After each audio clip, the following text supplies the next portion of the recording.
नमस्कार. हस्तीस कोकणी किचनमध्ये तुमचं पुन्हा एकदा मनपूर्वक स्वागत. आज आपण खारीकचे लाडू करणार आहोत. तर अशी सुकवलेले खजूर असतात.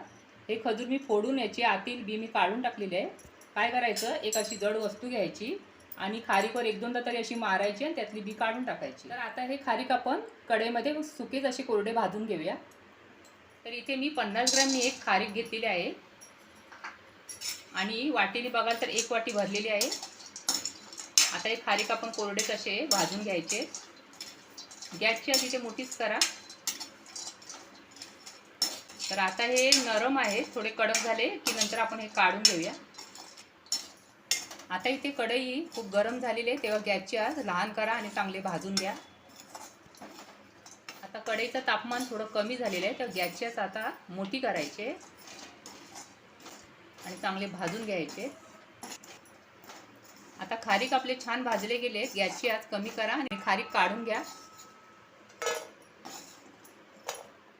आता यामध्ये काही लहान लहान तुकडे असे करपलेले आहेत, ते काढून टाका. ते अजिबात घेऊ नका. आता इथे एक लहान वाटी मी बदाम, काजू आणि पिस्ता घेतलेला आहे. हेही आपण या कढईमध्ये भाजून घेऊया. आता गॅसची आग परत मोठी करून चांगले भाजून घ्यायचे. तर हे आपल्याला कोरडेच भाजून घ्यायचे. कढईचं तापमान पुन्हा एकदा जास्त झालेलं आहे, तेव्हा गॅस कमी करायचा आहे आणि भाजून घ्यायचं आहे.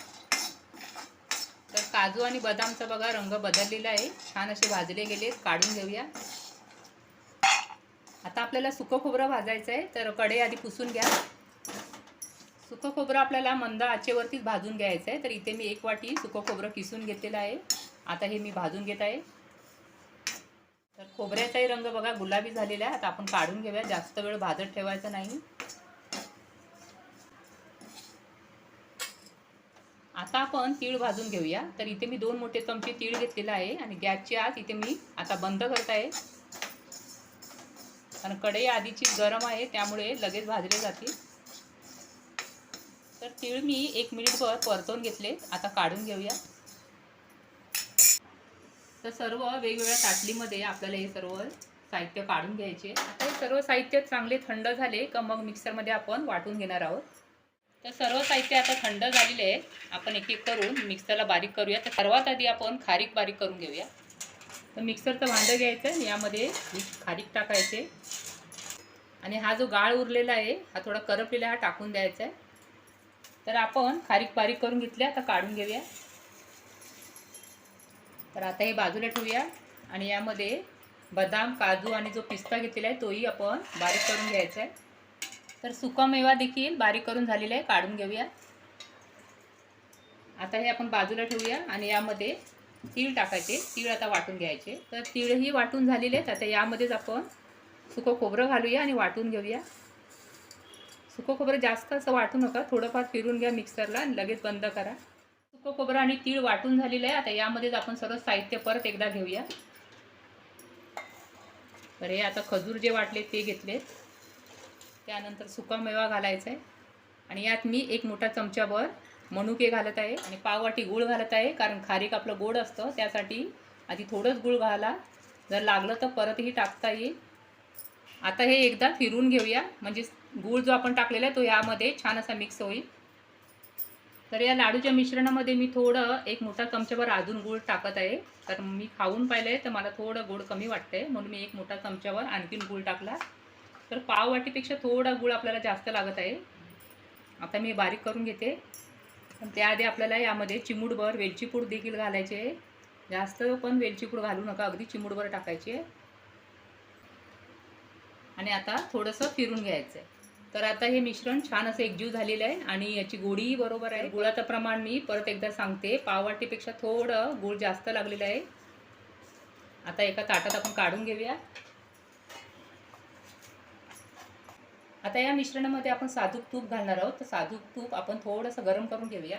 तर इथे मी 3 मोठे चमचे आधी साजूक तूप घेत आहे. लागलं तर आपल्याला नंतरही घेता येईल, पण आधी 3च चमचे घेत आहे. फक्त आपल्याला हे तूप थोडंसं गरम करून घ्यायचं आहे. थोडं पातळ झालं की गॅस बंद करायचा आहे. तर तूप पातळ झालेलं आहे, गॅस बंद करायचा आहे आणि यातलं 2 चमचे फक्त आधी यामध्ये आपल्याला हे तूप सोडायचं आहे. बाकीचं ठेवून देऊया, जर लागलं तर नंतर टाकूया. तर 2-3 चमचे मी टाकलेले आहे. आता हे मिक्स चांगलं करून घ्या. लगेच वळायला घेऊ नका, कारण तूप थोडंसं गरम झालेलं आहे, त्यामुळे हाताला चटका असा लागू शकतो. जास्त पण कडकडीत तूप करायचं नाही. तर आता छान थंड झाल्या, हातानेच आपण मिक्स करून घ्यायचं आहे.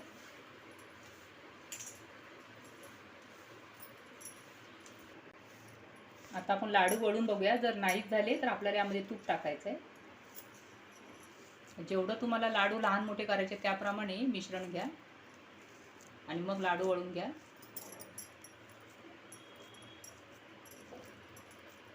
आपल्याला आता इथे तूप टाकायची गरज वाटत नाही, कारण बरोबर आहे. 3 चमचे आपण जे टाकलेले आहे तूप, ते अगदी बरोबर झालेलं आहे. आणि हातावर असं थोडं गोल करून घ्यायचं आहे, म्हणजे लाडवाला छान असा आकार येतो. आणि भांड्यात ठेवायचं आहे. परत एकदा तुम्हाला दाखवते. मुठीमध्ये असं मिश्रण दाबून चांगलं घ्यायचं आहे. त्यानंतर दुसऱ्या हातामध्ये घेऊन त्याला वळण द्यायचं आहे.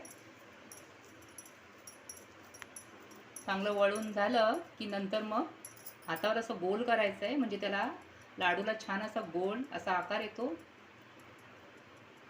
आणि छान चमकही येते. ही बघा, छान चमक देखील आलेली आहे आणि गोल देखील झालेला आहे लाडू आपला. याचप्रमाणे मी सर्व लाडू करून घेत आहे.